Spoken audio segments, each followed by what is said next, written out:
6:52 at the Big 550 KTRS. I am Paul Harris, filling in for McGraw. Kelly Jackson here with me. And on the phone, Rick Seaney, who is the founder and CEO of FareCompare.com. We've asked Rick to join us here today because of stories coming out today about the extraordinary amount of money airlines are making from the add-on fees. Rick, welcome back to the show. Hey, glad to be on. So the story as I see it is that, gas prices are down across the country for drivers.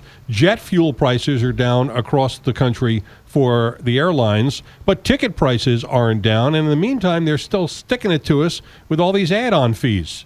Right. So if you sort of go back historically, you had the fuel crisis in 2008 where oil went to $150 a barrel, followed by the banking-led crisis and recession in 2009. And airlines said, hey, we have to add all these add-on fees just to survive. Well, they didn't take a bailout, and they did survive.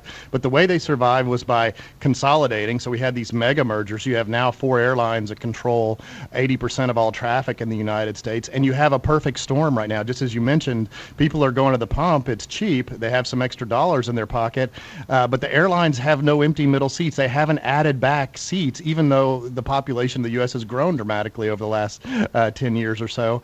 And so without any empty middle seats, there's no incentive for them to discount. Now, we do have the U.S. Department of Justice out there looking at potential collusion because of these 4 airlines that control so much. By the way, they allowed those airlines to control that. And you have these fees that are out there that, in theory, should go away, after the crisis is over, but there's no way they're going away. This is what they have in Europe all over the place. We're going to be just like Europe with a variety of sushi menu of fees.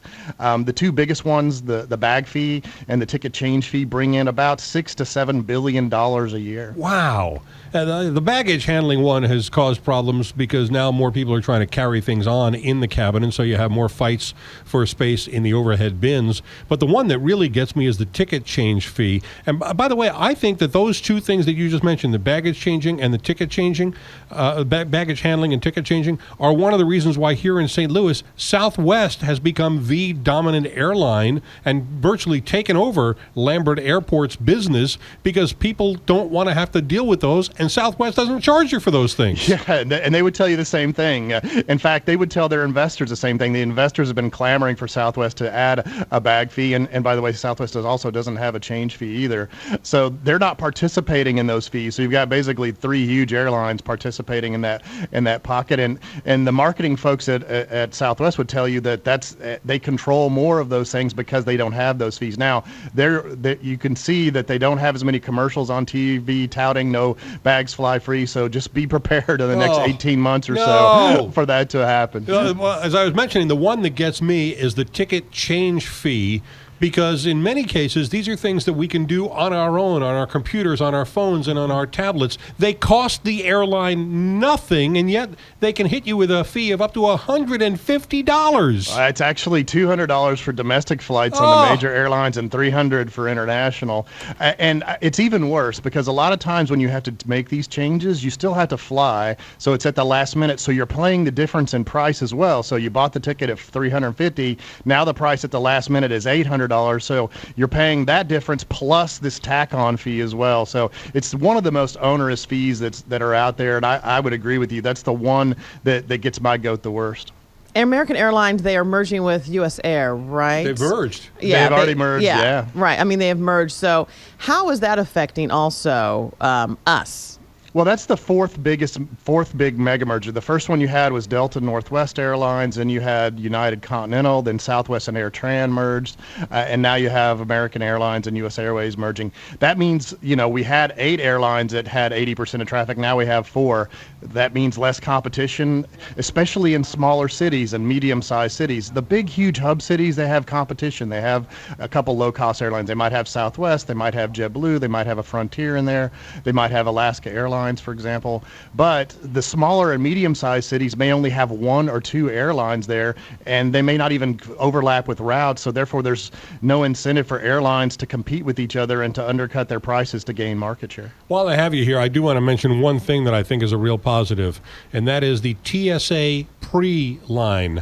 My wife and I travel pretty much every month, and the fact that we can skip the 200 people in the regular line to get screened was worth the $85 a year it's going to cost to get us around that. And I will tell you, I was recently in Las Vegas. On the way back, there were 200 or 300 people in the regular line. There was no one in the TSA pre-line. I breezed through security in 5 minutes. It was unbelievable. That's $85 for 5 years, so that's $17 a year. It's the best $17 you spend a year.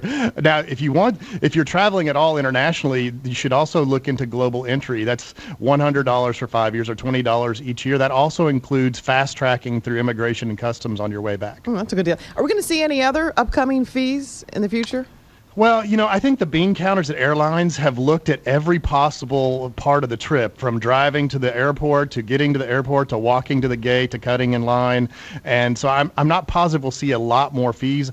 But I think we may see actually more expensive ones in some cases, and I think the ones that are the ones that we may see, which I don't think we'll see anytime soon, are in-cabin fees like carry-on fees, for example, which you see on airlines like Spirit and Frontier right now, but not on the major airlines. And they're also charging for which seat you sit in. If you want an aisle seat, that's going to be more. If you want a little bit more leg room, you got to pay a little bit more. Mm-hmm. No, absolutely. Everything in the process of taking a trip actually has a fee on it. It's not as bad as it has in Europe. I've seen some airlines in Europe that have more fees on them than a sushi menu at your favorite restaurant. Wow.